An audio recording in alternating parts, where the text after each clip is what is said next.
Hello বন্ধুরা, কেমন আছো তোমরা সবাই? আশা করছি তোমরা সবাই অনেক ভালো আছো। গুড্ডি ব্লগিং চ্যানেলে তোমাদের সকলকে জানাই স্বাগত। আজ আবারও চলে এসেছি তোমাদের সাথে একটা নতুন কিছু শেয়ার করতে। তো আমার হাতে এই যে দেখতে পাচ্ছ চালের হাঁড়ি আমার কাছে আছে, এটা আমি তৈরি করেছি বাড়িতে, তাও আবার একদমই সহজ উপায়ে। তো কিভাবে এই ব্রাউন রাইসটা আমি তৈরি করেছি বাড়িতে, সেটা আজকে তোমাদের সাথে শেয়ার করব। তো চলো তৈরি করে নিই। দেখতেই পাচ্ছ এই চালগুলো কিন্তু নর্মাল চালের মতো এরকম সাদা নয় আর পালিশ করা নয়, এটা কিন্তু অনেকটা ব্রাউন চাল তৈরি হয়েছে।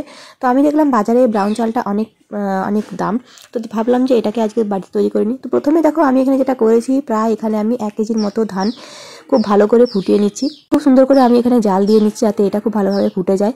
খুব ভালো করে এটাকে কিন্তু যখন জলটা একদম অনেকটা ফুটে যাবে তখন ধানগুলোকে খুব ভালোভাবে ফুটিয়ে নেওয়ার পর আমি এখন ধানগুলোকে দিয়ে দিচ্ছি রোদ্রে খুব ভালো করে এটাকে শুকানোর জন্য। প্রায় 2 দিন এটাকে লেগেছে শুকানোর পর আমি এটাকে এভাবে একটা হামল দিস্তা দিয়ে খুব ভালো করে গুঁড়ো করে নিচ্ছিলাম। এই যে দেখো এখানে এই ধানগুলোকে যখন তুমি হামল দিস্তা দিয়ে গুঁড়ো করবে তখন ধানের যে খোসাটা আলাদা হয়ে যাবে আর চালটা আলাদাভাবে বেরিয়ে আসবে।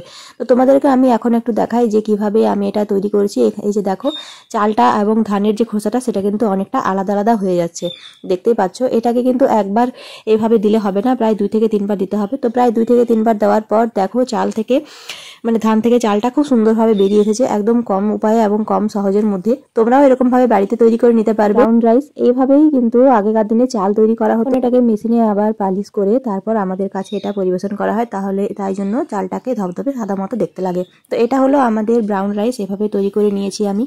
আমার আজকের ভিডিওটা তোমাদের কেমন লেগেছে অবশ্যই কিন্তু কমেন্ট করে জানিও। ভিডিওটা ভালো লাগে থাকলে চ্যানেলটাকে লাইক, সাবস্ক্রাইব এবং শেয়ার করতে একদম ভুলবে না। সবাই খুব ভালো থেকো, সুস্থ থেকো। খুব তাড়াতাড়ি দেখা হবে তোমাদের সাথে একটা পরের ভিডিও নিয়ে। ভিডিওটা শেষ পর্যন্ত দেখার জন্য অসংখ্য ধন্যবাদ।